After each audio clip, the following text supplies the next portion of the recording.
Gracia y paz sean dadas a cada uno de ustedes, amados hermanos, amigos que ahora mismo se están conectando a través del internet. Bienvenidos, bienvenida a todos y todas. Desde acá, desde Quito, Ecuador, desde nuestra casa, les saludamos. Ministerios del Cordero de Dios les da la bienvenida. Además, queremos agradecer al Señor por la bondad, la gratitud, la generosidad que han dispensado para con nosotros, para con este ministerio. Muchísimas gracias.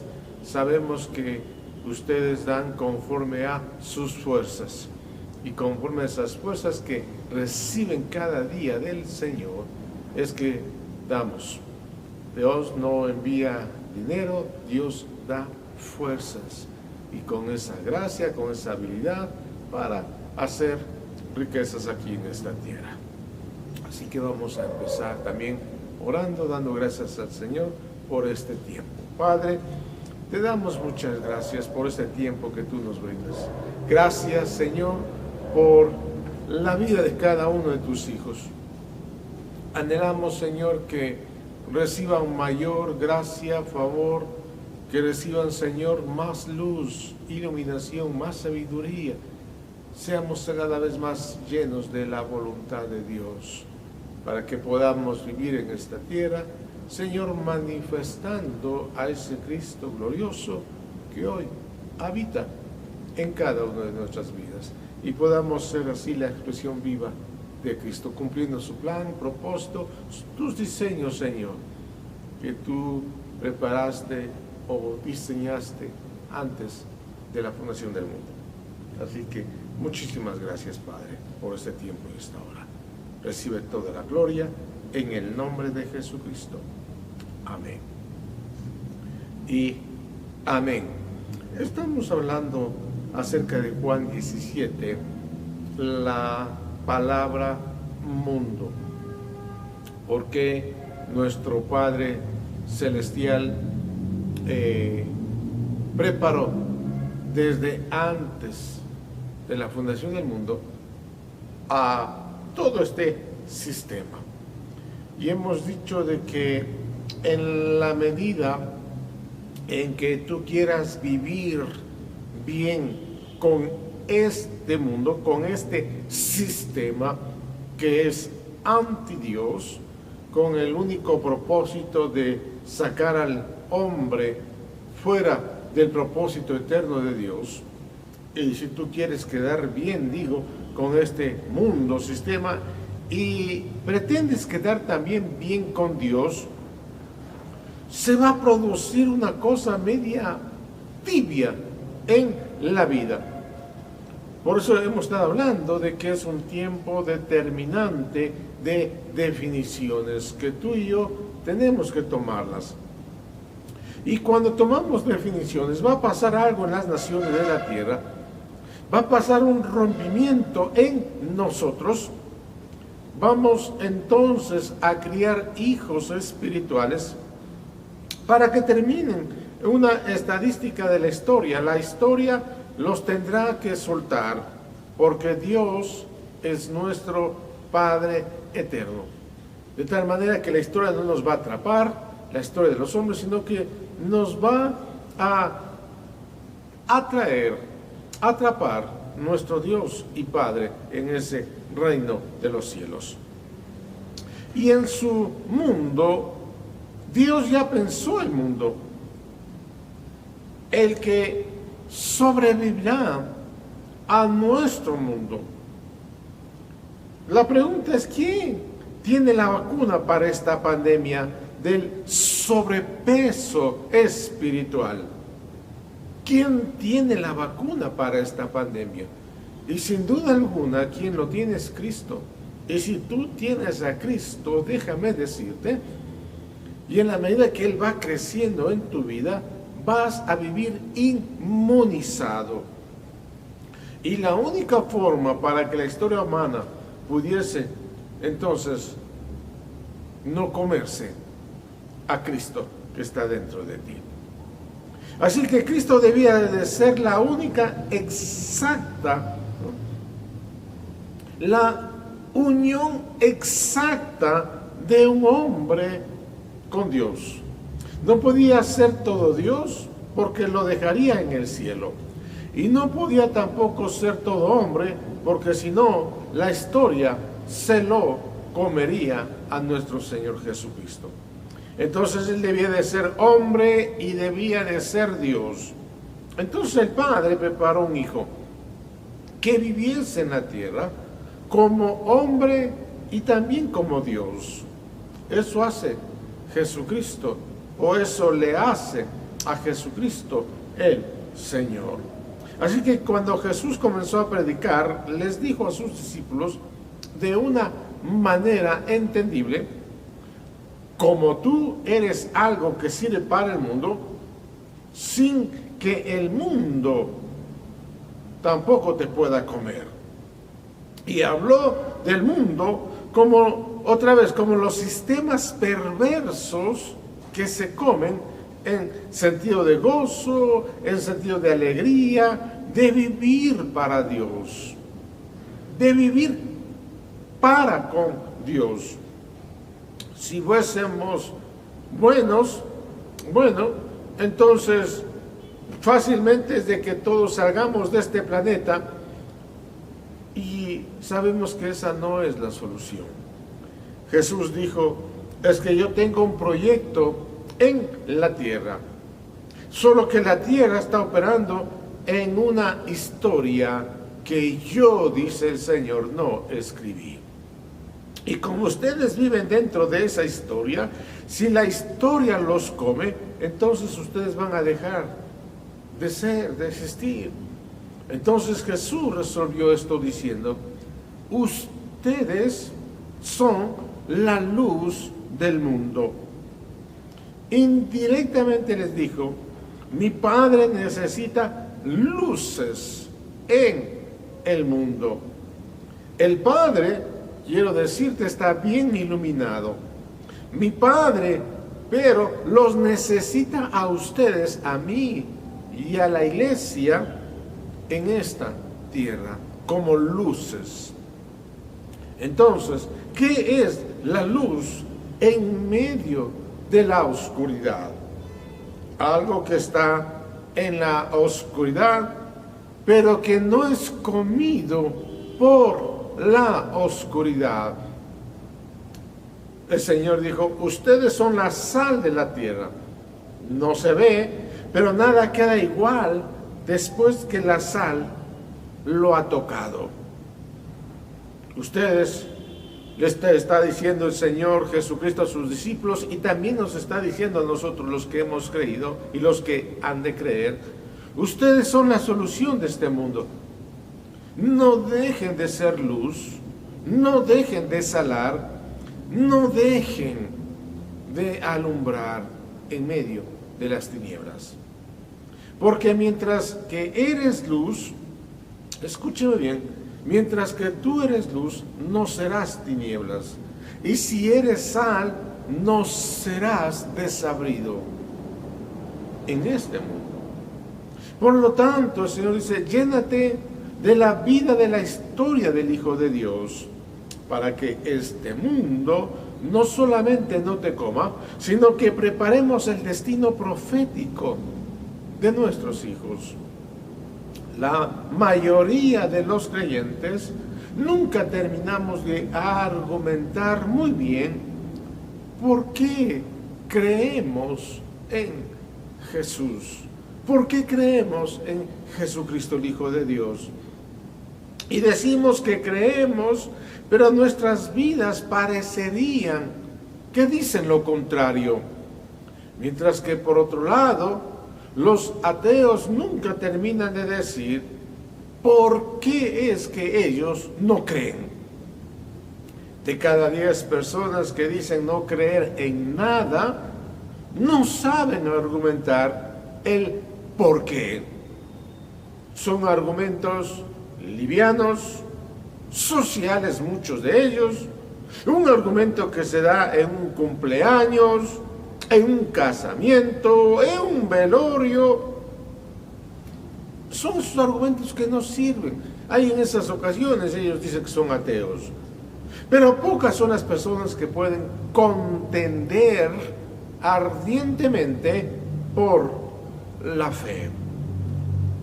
La pregunta es, ¿por qué tú crees si mañana mismo en el trabajo te preguntan por qué tú fuiste el domingo, por decir algo, con el frío que hace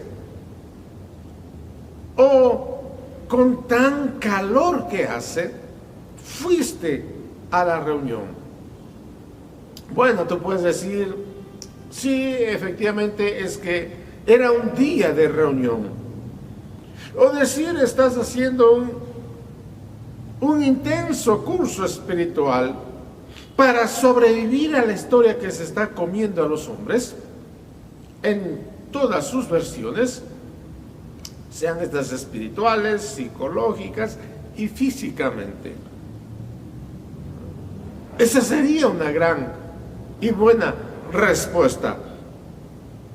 Estás haciendo un intenso curso espiritual para sobrevivir a esta historia que se está comiendo a hombres, varones y mujeres, y en todas las versiones. Estamos, amados hermanos, ante el exterminio integral del ser humano. Ante eso nos enfrentamos. Si tú miras lo que está aconteciendo a tu alrededor, donde quiera que tú te encuentres, donde quiera que tú vivas. Y nosotros seguimos viendo qué hacemos después de la reunión. ¿Qué hacemos después de las reuniones? ¿No es cierto? ¿Para qué? Para no aburrirnos. Por eso es que el Espíritu de Cristo dice que es el que nos adopta. El Espíritu de Cristo es aquel que nos adopta, dice Pablo, el apóstol, en el libro de Romanos. Y esto fue precisamente lo que hizo nuestro Señor. Y antes de que Jesús pudiese salir de este mundo a predicar a los 30 años de edad, y es donde se choca con la historia. Muchas personas se chocan con la historia. Estando aún en el vientre de su madre, la historia es violenta. A Jesús también le pasó. Jesús tuvo su primer choque con la historia cuando nuestro Señor todavía estaba naciendo.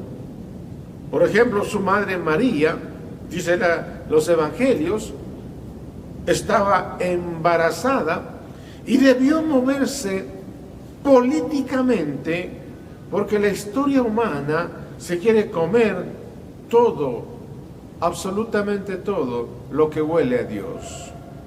Así que prepárate. Este mundo, esta historia de este hombre quiere comerte a ti. Tú no puedes estar escuchando esta palabra y creer que allá afuera no hay un elemento, una especie de monstruos que no son visibles, sino que son o que tienen una ingeniería, que tienen una mecánica, que tienen una performance de identificar dónde cada corazón está cultivando una palabra de Dios. Este sistema sabe lo que tú estás cultivando cada día de tu vida. Ignorar eso es directamente entender que no nacimos de nuevo. Cualquier persona que ha nacido de nuevo debe de saber estas cosas. La historia le aparece a Jesús cuando él estaba naciendo. Y todos conocemos la historia. Dice la Biblia que buscaron para matarlo. Pero tuvieron padres que entendieron dónde debían de poner a su hijo. Él tuvo padres que entendieron dónde debían de poner a salvo a su hijo. Y siempre tienes que estar cuidándote y ser como Padre. Por eso es Padre nuestro Señor. ¿Por qué todos los días hay que nombrar a nuestro Padre Celestial? ¿Acaso es por religiosidad? ¿O acaso es por estrategia? Hoy puedo decir Padre, porque sé que Él, nuestro Padre, ha escrito nuestros días, conoce nuestros días. Porque ahora puedo decirlo con palabras: un padre es alguien que escribe el destino irreversible de sus hijos. Yo no estoy hablando de ti, ni estoy hablando de mí, estoy hablando de nuestro Padre Celestial, a quien el apóstol Pablo dice que debemos de imitarlo. Si algunos padres como yo decimos que no nos ha salido bien las cosas, cambia esa posición de sentirte ahí acusado, de no sentirte bien.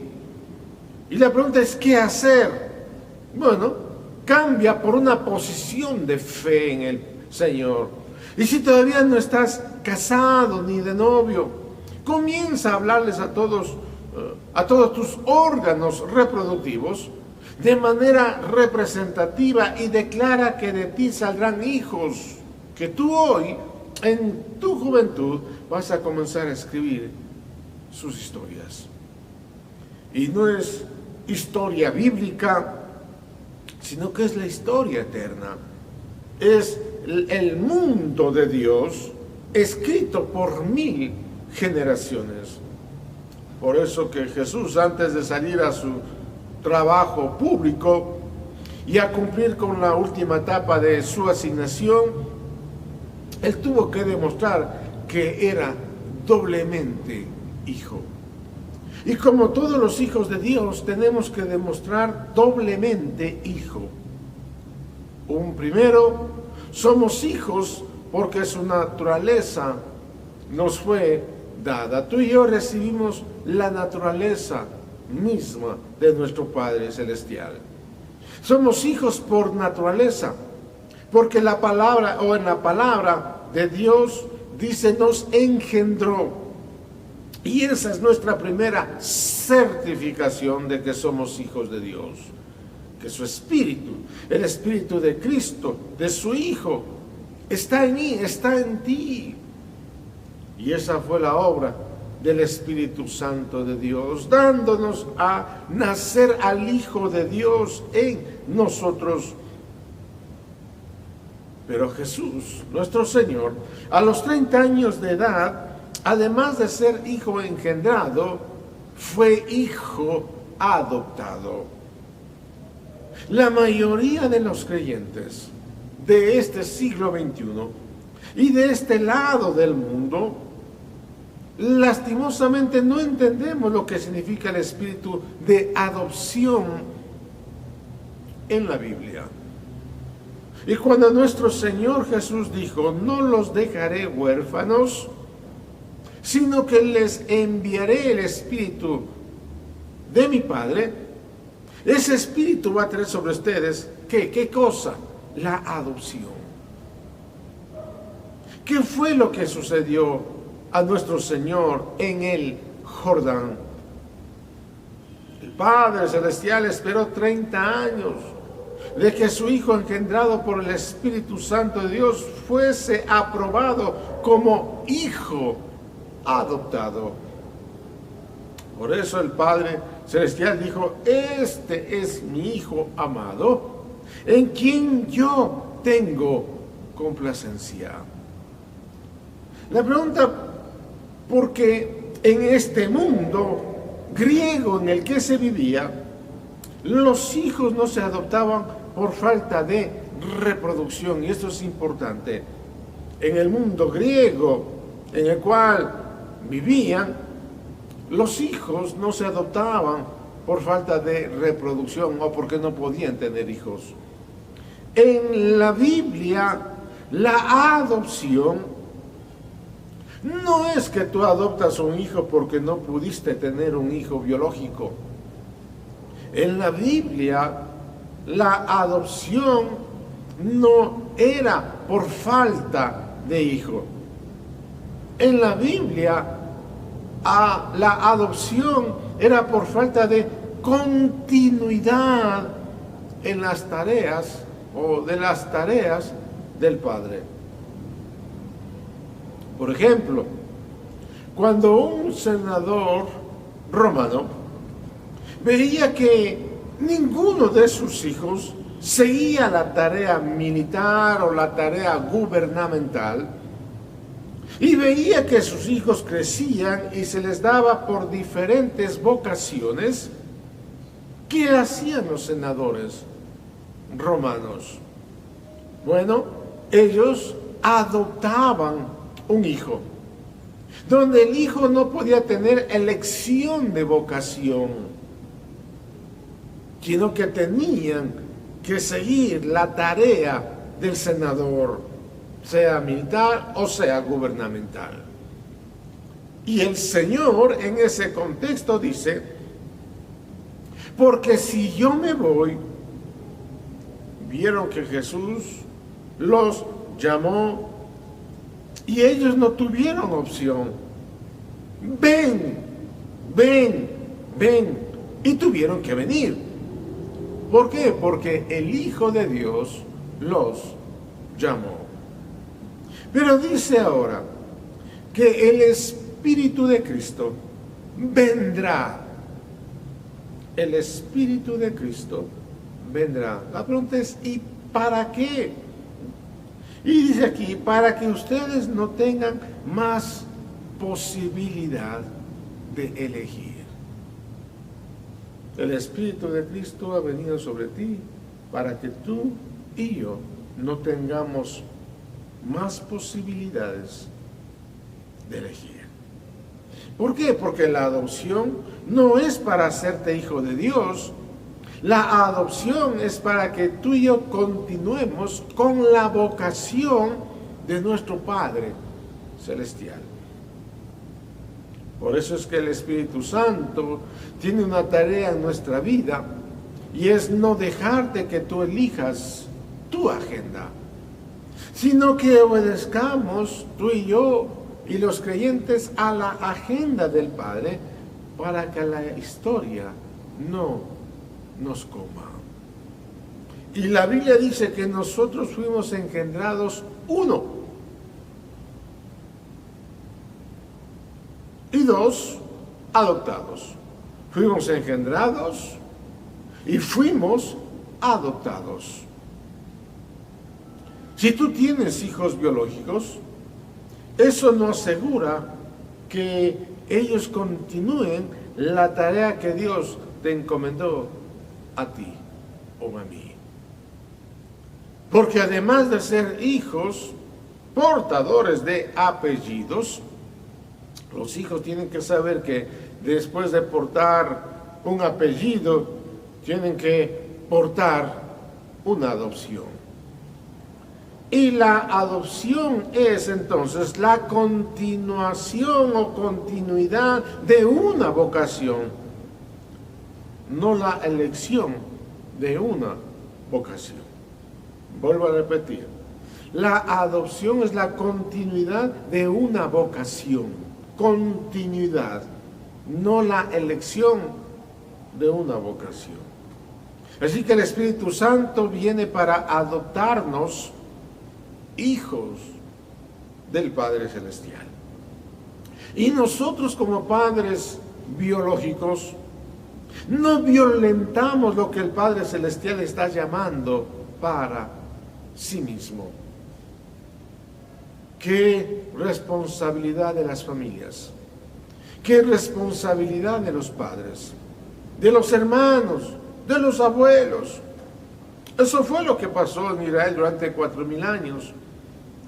En vez de hacer a los profetas hombres de Dios, los abortaban haciéndolos israelitas, haciéndolos religiosos. Cuando el Señor decía, no, mi hijo, el hijo que yo tengo es engendrado de arriba y adoptado por vocación. Por eso que en una congregación vas a encontrar 1000 creyentes en Dios, hijos que si se mueren es probable que se vayan al cielo en la resurrección, pero sin vocación, peleándose por la vocación, porque son hijos por engendramiento, pero que no han sido adoptados en la visión del Padre de producir en la tierra, ¿qué cosa? La historia de Dios. Los adoptados son adoptados porque se los pone maestros que los impulsan en la vocación eterna. No que son creyentes que acomodan la reunión a su trabajo, sino que toda su vida está alineada a la vocación a la que nosotros fuimos llamados también por Dios. Toda su vida ya está alineada, que es la de servir, que es la de predicar el Evangelio de Cristo de todas las formas habidas y por haber. Y no es necesariamente un púlpito, no es necesariamente estar en una plataforma. Esa cada vez más está desapareciendo. Creo que las plataformas, yo creo que los púlpitos se van a ir de acá a 3, 4 generaciones, pero el Evangelio seguirá a través de los hijos adoptados. Y tú tienes que saber que, porque aunque un hijo tenga tu carita y tu nariz y tu apellido, no está siendo adoptado, solo está engendrado. Y lo dice su cara, y lo dice su nariz, y lo dice su apellido. Pero es adoptado cuando el Padre revela que tú naciste para continuar un proyecto que no es el de tu padre biológico, sino de un Padre celestial que pretendió ser espiritual y ayudó a avanzar a la historia. Un Padre fuera de tu historia para que tu historia sea más acelerada, más rápida. La pregunta es, ¿cómo sobrevivió nuestro Señor a la historia de los hombres? Toda generación seria tiene el desafío de construir en su espíritu la biografía de nuestro Señor Jesucristo. La biografía, no la historia de Jesús, leyendo pasajes bíblicos, no, hablo de la biografía de nuestro Señor. Y a nosotros se nos tiene que revelar la vida biográfica, vital de nuestro Señor Jesucristo. Y para eso, lastimosamente, solo tenemos fotos. Tenemos un álbum de fotos. Ese álbum de fotos llamado Mateo, Marcos, Lucas, Juan, pero es un álbum de fotos. Es como si yo te muestro un álbum de fotos de cuando yo era joven o un poco más joven. Un álbum de fotos, aunque yo era joven, y tú dices, oh, qué joven que usted era. Otros dicen, oh, qué flaco que usted era, qué gordo que usted era, ¿verdad? A menos que el que protagonizó esa foto te vaya relatando, te vaya mencionando los acontecimientos, ese álbum de fotos no te sirve. Porque para que tú tengas sentido de ese álbum de fotos, necesitas el relato. para que tú encajes, no un álbum fotográfico, sino tú encajes en una película, que se ha revelado eso. Porque Dios sabe que tú con un álbum de fotos, llamado Biblia, no vas a ganarle a la historia. El álbum de fotos se tiene que convertir en una película revelada a nuestro espíritu.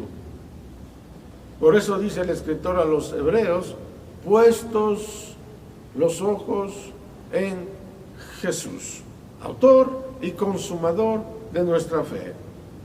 Pero por más que pongas los ojos en Jesús, no lo puedes poner en una fotografía bíblica, sino que puesto los ojos en Jesús, el que fue el autor y consumador de nuestra fe. ¿Qué significa puesto los ojos en Jesús? Que aunque tú tengas la foto en tu mente, en tu espíritu habrá una película que te va a ir revelando. Porque nuestro Señor vivió 24 horas al día, y no solamente las fotos que tú y yo vemos en los evangelios, por ejemplo. La Biblia es un breve bosquejo de asuntos eternos, mezclado con cosas humanas y muchas veces confundidas. Por eso Dios quiere resucitar tus biografías bíblicas, quiere resucitar sus biografías bíblicas y convertirlas en vida en ti y en mí, convertirlas en una película de vida, una resurrección fotográfica, que esa imagen que tenemos de nuestro Señor Jesucristo caminando en esta tierra resuciten en nuestra vida, porque el Señor no nos ha mandado a relatar fotos. El Señor nos ha mandado a predicar la vida de Cristo, impartida en los corazones de cada hijo, de cada hija de Dios. Así que, amados, sobrevivir a la historia no es sobrevivir a cualquier cosa. La historia no son cosas. La historia es un quién, no cosas. Es un quién. La historia es una persona, no son cosas o acontecimientos. La Biblia lo llamó de muchas maneras a esta persona. Toma hasta nuestros propios nombres. Y en algún momento de la historia es un espíritu, es un pueblo. En algún momento de la historia es una nación. Algunas veces es Israel, algunas veces es Egipto, a veces eran los persas, pero no importa. Pero es un quién. Y es un quién que se va manifestando de manera política, se va manifestando de manera religiosa, se va manifestando de manera a través del poder económico, a través de todo lo que configura este mundo, que es un sistema creado por hombres, económico, político, religioso, social. Y aparecen con estructuras, con un solo propósito, para abortar la historia de Dios en el corazón de los santos. Por eso nunca dejes un consejo, tómalo o déjalo. Nunca juzgues a una persona fuera de la historia que le tocó vivir. Nunca juzgues a una persona fuera de su historia. ¿Sabes cómo se elimina el chisme entre personas? Teniendo una visión de la historia de esas personas. Por eso Dios es amor. Porque Dios no te juzga a ti por las cosas que tú haces, sino en el momento histórico que a ti o a mí nos tocó vivir. Y a Dios no le queda otra que decir: a ti tengo que amarte, a ti te amo. O sea, la única posibilidad que tiene María, Marta, Juan, Ramiro de sobrevivir a la historia ecuatoriana y mundial de este siglo XXI, por ejemplo, es que el Padre Celestial extienda gracia, le extienda mucha gracia, la gracia de Dios sea sobre tu vida, sobre mi vida, cada día más y más. ¿Por qué? Porque Dios no me está viendo de cómo estoy yo, de qué me pasa a mí. Dios me está viendo en el contexto, Dios te está viendo en el contexto de la historia. Porque el problema más grave que enfrentamos después de que recibimos al Señor y luego ya estamos en una congregación y queremos luego servir al Señor, es que tú y yo tengamos una revelación del momento de la historia que nos tocó vivir. Porque eso nos va a dar una urgencia de oración. Eso va a elevar nuestros niveles de amor hacia los perdidos. Eso va a elevar nuestros niveles de paciencia entre nosotros. Así que nunca permitas que alguien te hable de una persona que no conoce o que no conoce la historia que le tocó vivir y hacia qué sobrevivió. No la juzgues. No podríamos nunca reconocer el nombre de Jesucristo sin entender quiénes fueron los que rodearon la historia de nuestro Señor.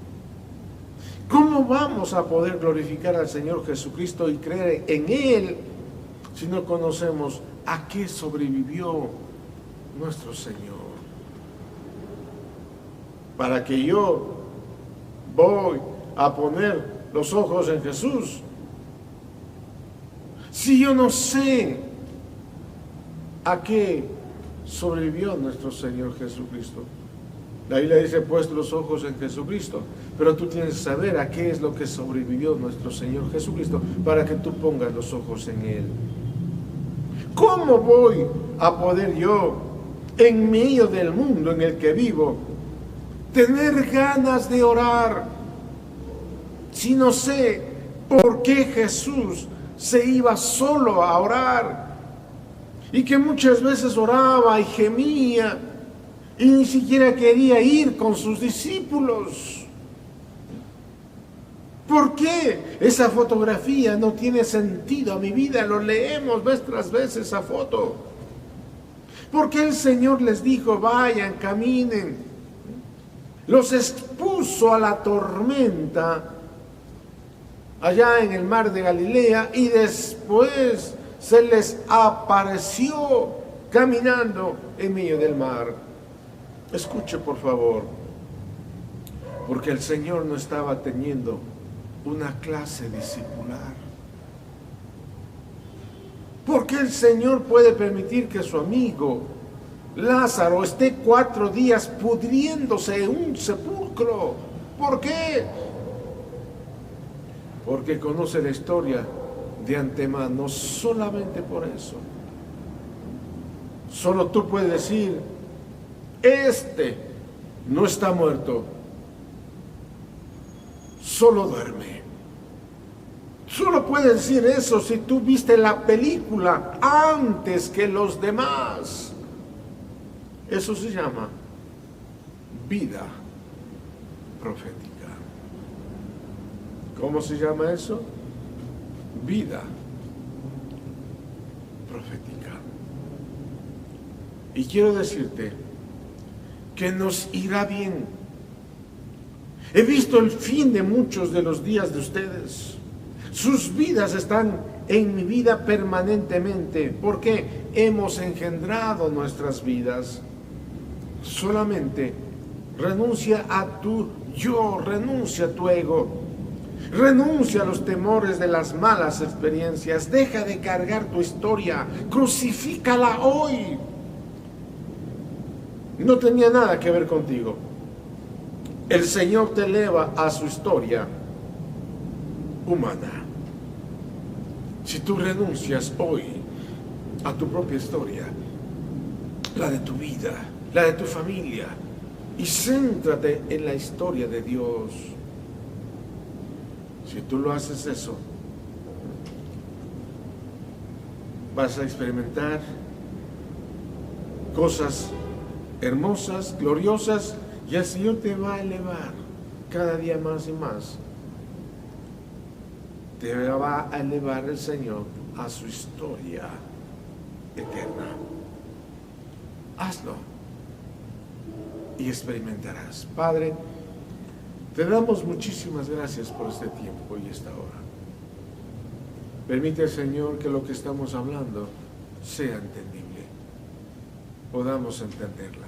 Revélate a nuestras vidas tu historia, Señor, y no que solamente quede en un álbum de fotos donde leemos y no entendemos y no comprendemos, sino que eso sea revelado en nuestras vidas. Y Señor, elévanos a tu historia eterna.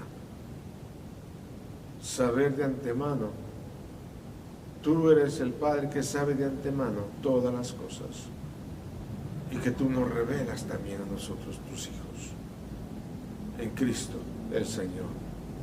Gracias te damos, Padre. Oramos por aquellas personas que están enfermos, sean sanados ahora mismo en el nombre de Jesucristo. Y en la medida que vaya tu palabra creciendo y tú mismo creciendo en sus vidas, experimenten milagros y sanidades de parte del Señor. En Cristo Jesús oramos. Amén y amén. Queremos animarte también los días sábados a partir de las 7 de la mañana. Estamos acá en vivo y en directo congregados. Y de igual manera a las 5 de la tarde vía Zoom. Y los domingos a partir de las 9:30 de la mañana acá en nuestro auditorio. Gracia y paz sean dadas de parte de nuestro Señor Jesucristo. Amén y amén.